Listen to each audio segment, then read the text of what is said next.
Welcome to the International Trade Minute, quick-fire trade news, where time is trade. We are your go-to podcast for rapid and concise updates on trade and law, designed specifically for busy trade professionals. Sponsored by Rydell Law Firm and prepared by seasoned trade attorneys, our twice-weekly podcast packages your essential trade updates, all in the time it takes to enjoy your coffee break. Subscribe now on Apple Podcasts, Spotify, and Google Podcasts, and join the conversation with a network of like-minded professionals on LinkedIn. Where time is trade, make every minute count. In today's episode, we're delving into some impactful stories that are shaping global trade dynamics. Let's get started. First up, we delve into a story that's making waves across the political and economic spectrum: China's sanctions on U.S. defense companies over a recent Taiwan arms deal. Let's unpack this. The U.S. has long been a supporter of Taiwan, bound by the 1979 Taiwan Relations Act to assist in the island's defense. Recently, the Pentagon announced a sale of tactical systems to Taiwan, a move that has drawn sharp criticism from Beijing. This deal focuses on lifecycle support for Taiwan's C4 capabilities, which include command, control, communications, and computers. Experts like Dean Chen from Ramapo College see this as less provocative compared to past deals, like the 2019 sale of F-16 fighter jets. However, Beijing's response has been swift and severe, with sanctions against 5 U.S. defense companies. This seems like a balancing act for the U.S. supporting Taiwan while trying to maintain a fragile relationship with China. As this story unfolds, military dynamics in the region are shifting. The U.S. arms sales are seen as a counter to Beijing's growing military might. But what does this mean for Taiwan's defense strategy? Taiwan is focusing on a porcupine strategy, emphasizing smaller, more advanced technologies to counter a stronger adversary. The C4 upgrade is crucial here, enhancing Taiwan's ability to coordinate its military forces effectively. And Beijing's perspective? From Beijing's viewpoint, these sales are an obstruction to reunification efforts and are seen as a direct challenge to China's rise. This has led to a hardening stance from Beijing and potentially an increased likelihood of forceful reunification attempts. With Taiwan's presidential elections approaching, there's a generational divide over reunification. Raymond Kuo from Rand Corporation suggests that international support for Taiwan complicates Beijing's approach, forcing it to rely more on persuasion than coercion. Taiwan's increasing ties with the U.S. have led to heightened military and economic pressure from Beijing. The frequent military exercises around Taiwan are a testament to this escalating tension. In conclusion, this situation isn't just about arms sales. It's about the broader U.S.-China dynamic and the delicate balance in the Taiwan Strait. The U.S. insists that its arms sales are about deterrence, not aggression. The sanctions imposed by China on U.S. defense companies over the Taiwan arms deal represent a critical moment in international relations. The outcome of this high-stakes geopolitical game will have far-reaching consequences for global trade, security, and diplomacy. Up next, we're discussing a significant ruling by the U.S. Customs and Border Protection, CBP, that affects the role of U.S. affiliates in international trade. Let's dive into the details. This story revolves around Hoya USA, the American affiliate of a Dutch multinational company, Hoya BV. The CBP has ruled that despite Hoya USA acting as a sales agent and receiving commissions based on sales, it does not have the right to make entry for goods into the U.S. Why is this important? Well, under U.S. customs laws, only the owner, purchaser, or a broker of goods can qualify as an importer of record. And to be an importer of record, there must be a significant financial interest in the goods. Let's break down the specifics. This ruling comes from an internal advice request regarding the importation of erythritol, a sugar substitute, by Hoya BV from China. Hoya USA was listed as the importer of record, but did not directly sell these goods to U.S. customers. Their role? More of a consultant and sales support, focusing on business consulting services, quarterly reporting, financial analysis, and promoting Hoya BV's products. The catch here is that their commission was based on logistics and duty costs, not directly tied to the sales or ownership of the goods.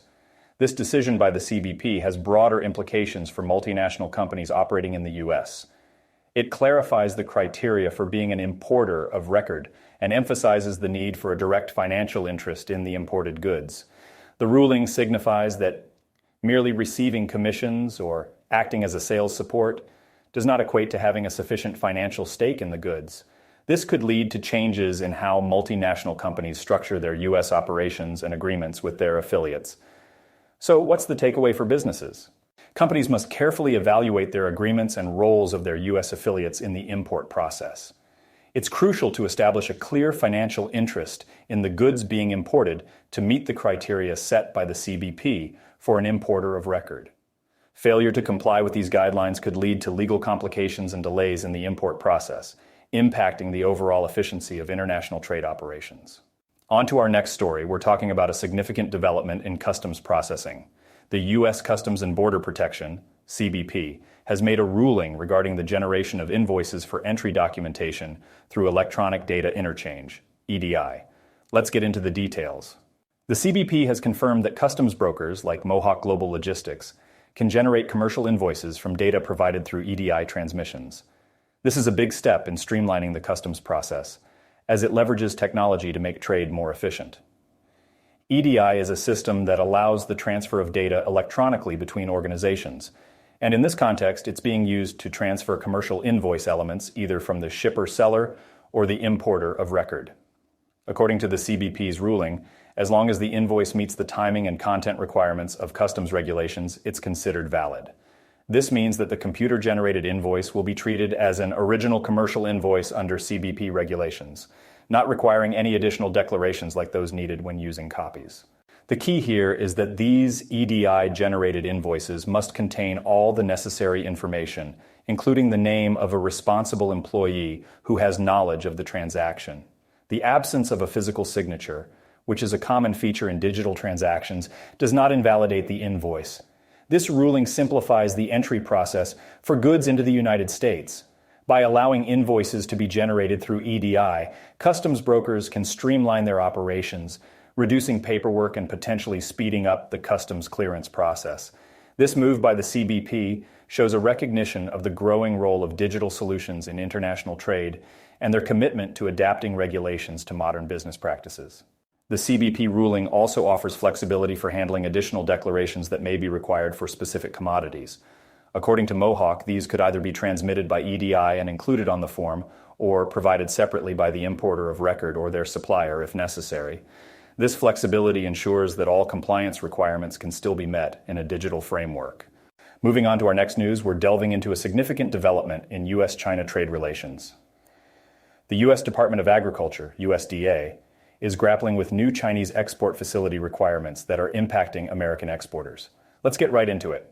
The USDA's Foreign Agricultural Service has released new guidance for U.S. exporters facing difficulties under China's Decree 248. This decree requires U.S. production facilities to comply with new customs and registration procedures before their products can be exported to China. The Biden administration has labeled these new measures as opaque and burdensome, pointing out a lack of transparency from China in response to U.S. queries. The main issue, delays in registering facilities, particularly for new applicants, which is causing significant holdups for exporters. The USDA is actively seeking clarity from China's customs agency, trying to fully understand the registration process for new facilities. This is crucial because, under the new regulations, only products produced after a facility is fully registered are eligible for import into China. This marks a change from China's earlier statements, which indicated that imports would be eligible as long as the U.S. facility was registered before the products were shipped. This shift in policy has not been officially notified to the World Trade Organization, adding to the confusion and frustration for U.S. exporters. This development is more than just a procedural hurdle. It reflects the ongoing complexities in U.S.-China trade relations. With the USDA still trying to navigate these new requirements, the situation underscores the need for clear and consistent trade policies and regulations. For U.S. exporters, particularly in the agricultural sector, these changes could mean reevaluating their market strategies and potentially facing increased costs and delays in accessing one of the world's largest markets. Looking ahead, the USDA's efforts to gain clarity and streamline the registration process will be critical.